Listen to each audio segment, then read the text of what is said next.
Akala ko ba Naoya Inoue, aakyat ka na ng timbang?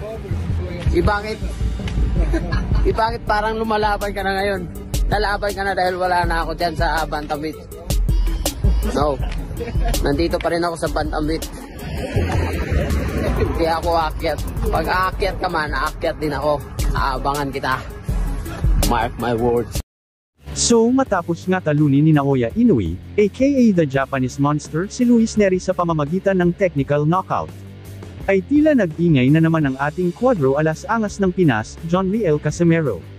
Na tila binanata ng Japanese Monster na si Naoya Inoue, kung saan ay tila wala talagang takot si John Riel Casimero dito kay Naoya Inoue, aka the Japanese Monster. Sa kabila ng ipinakita nito kontra sa boxing former 2 World Division Champion na si Luis Nery. Ayon dito kay John Riel Casimero, alam na niya na magiging undisputed bantamweight champion itong the Japanese Monster Naoya Inoue dahil wala naman panama itong si Luis Nery. Ganun pa man ay hindi talaga bilib si John Riel Casimero kay Naoya Inoue, dahil bukod sa hindi ito lumalabas ng bansa para lumaban, nagmumukha lang daw si Inoue na malakas dahil lahat ng gusto niyang makalaban ay mahihina, at isa daw duwag itong the Japanese Monster na si Naoya Inoue. Ayon naman kay John Riel Casimero ay kapag umakyat ng division itong the Japanese Monster Naoya Inoue, ay susundan daw niya ito hanggang sa maabot na niya ito at makalaban sa ibabaw ng boxing ring, para magkaalamanan kung talagang siya ay monster at kung magkaalaman din kung sino sa kanilang dalawa ang mananatiling nakatayo sa ibabaw ng boxing ring. Ngunit ganun pa man ay ito lang ang masasabi ni John Riel Casimero aka Kwadro alas angas ng Pinas. Hindi niya titigilan si the Japanese Monster Naoya Inoue hanggat hindi sila maglalaban, dahil kahit umakyat daw si Naoya Inoue ng division ay aakyat din daw siya. In short mga lods ay tila hindi napatatakasin ni John Riel Casimero itong si Naoya Inoue. Dahil nandyan lang daw siya sa tabi-tabi nag-aabang sa halimaw ng Japan na si Naoya Inoue. Ang Team Inoue naman ay sumagot sa mga pinagsasabi ni John Riel Casimero. Ayon sa Team Inoue ay depende sa pag-uusap.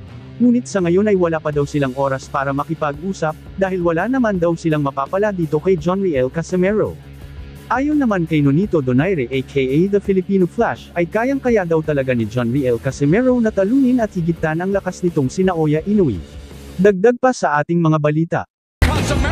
Ang malapit ng pagtutuos ng dalawang hari ng bantamweight division na sina Naoya Inoue aka The Monster at John Riel Casimero aka Angas ng Pinas Kwadro Alas, ay maraming nagkokomento na hindi raw kakayanin ng Angas ng Pinas John Riel Casimero itong the Japanese Monster Naoya Inoue kung sila man ay magkatapat. Hindi naman natin maikakaila na talagang napakalakas ng power punch nitong si Inoue, lalong-lalo na ang kanyang trademark na mapangwasak ng bodega ng kalaban.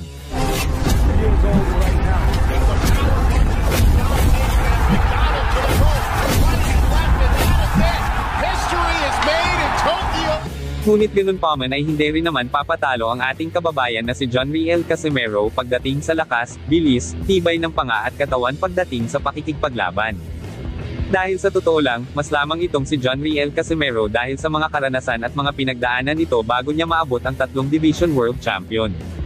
Kung titingnan mo naman ang malapitan itong si Naoya Inoue ay walang duda na isa talaga siyang malakas, kaya para sa karamihan ay malabo talaga manalo si John Riel Casimero kay Naoya Inoue kung sakali man na maglaban sila. Kung ating titingnan talaga itong record ni Naoya Inoue sa 22 na professional fight niya ay 4 na beses pa lang siya napapalaban sa labas ng kanyang bansa.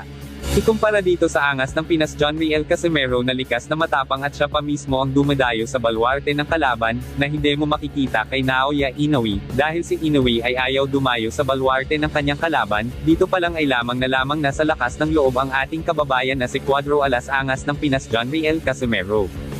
At ito pa ang kabiliban nyo kay John Riel Casimero, sa lahat ng kanyang mga laban bilang dihado na dayo, ay nakuha niya paring manalo sa lahat ng mga nakakalaban niya. Sa totoo lang sa lahat ng kanyang laban bilang dayo ay nakuha niya paring manalo, dahil sa pagdayo ni John Riel Casimero ay nakuha niya maging 3 World Division Champion. Maliban dyan ay meron pang lamang si John Riel Casimero kay Naoya Inoue. Ito ay ang kapangyarihan niyang sumalo ng malalakas na suntok na walang gaanong pinsala sa oras na matamaan man siya.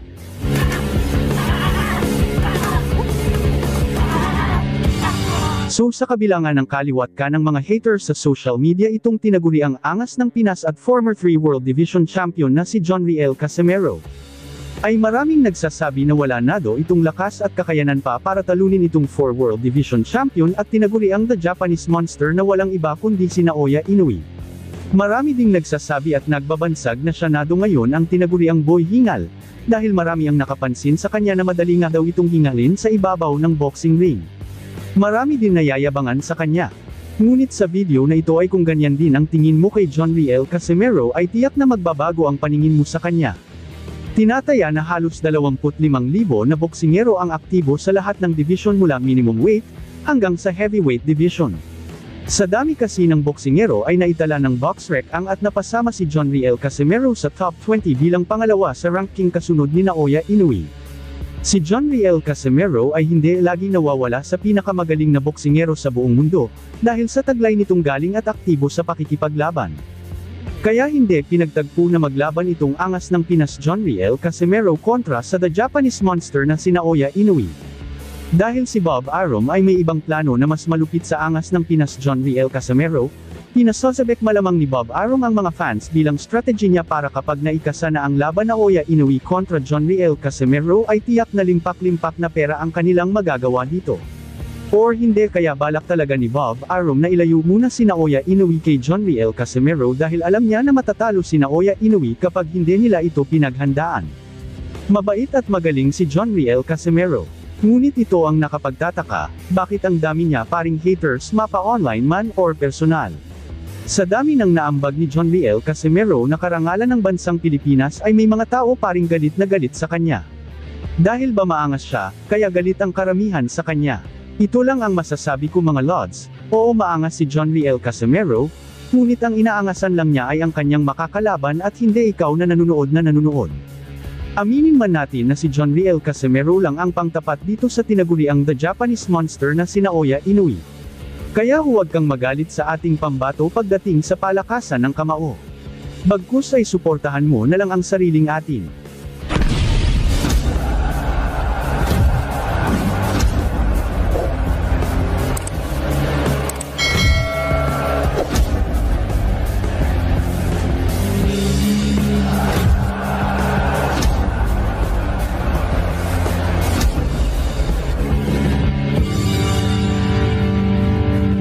Karamihan sa mga Pinoy na boksingero ay may taglay na super power punch at isa itong biyaya sa kanila para magamit nila sa kani-kanilang mga larangan. May mga Pinoy na boksingero din na malakas sa pakiramdam at madali nilang mabasa ang estilo ng kalaban, na maging resulta sa kanilang pagkapanalo, madali din silang makapag-adjust kung sila ay delikado na sa isang sitwasyon na laban. Isa na sa biniyayaan ng pambihirang lakas at estilo ay si angas ng Pinas Cuadro alas John Riel Casimero. Kilala si John Riel Casimero bilang isang matinik, mabilis bumasa ng estilo ng kalaban, malakas na pag-iisip, mabilis mag-adjust sa delikadong sitwasyon, matalino at may pambihirang super power punch na kapag tinamaan ka ay daig pa ang lantang gulay ang sasapitan, kahit na makatayo man ay parang 70% ang nabawas sa lakas nito. Sa bawat panalo niya ay dala-dala niya ang talas ng utak at matinding diskarte. Sa dami ng bansang nilusob niya ay lalo siyang lumalakas at lalong nahasa sa pakikipaglaban. Narito ang mga maabilidad na super high IQ moment na taglay ng angas ng Pinas John Riel Casimero, na siyang kinakatakutan ng halimaw ng Japan na walang iba kundi si Naoya the Monster Inoue. Dito lang yan sa Wins World TV. Una, ang offensive na ginagamit niyang pang-opensa, ang estilong ito ay nag-iiba ng galaw sa bawat atake. Ang estilong ito ay napakahirap mabasa agad ng kalaban, dahil hindi lahat ng boksingero ay kayang gawin ang estilong ito, dahil nakadepende ang estilong ito sa body movement ng kalaban at napaka-epektibo ito para malinlang ang kalaban na sanhi at susi ng isang tagumpay. Pangalawa ay ang makinis na paggalaw ng mga paa, ulo, mahina na galaw na suntok na may kasamang 100% na lakas at talino. Sa bigat ng katawan ni John Riel Casimero ay kaya niya makaiwas sa mga matitinding mga super power punches ng kalaban. Sa estilong ito ay mahihirapan mapatamaan ng mga solidong suntok itong si John Riel Casimero aka angas ng Pinas Cuadro alas, dahil maliksi ang mga paa at ulo nito.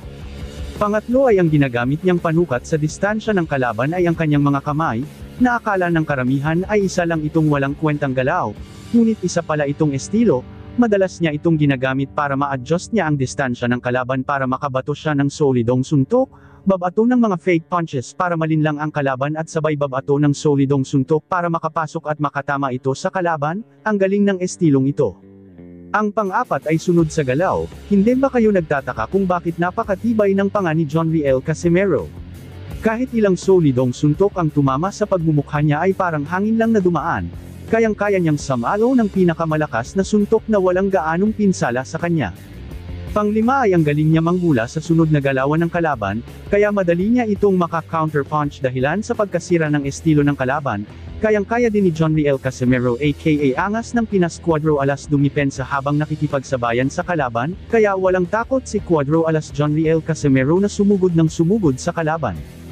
Sa unang tingin ay hindi mo akalain na ang pagsugod niya ay isa rin pala itong depensa, na tiyak malilito ang kalaban at hulaan ang mga susunod niyang mga solidong suntok.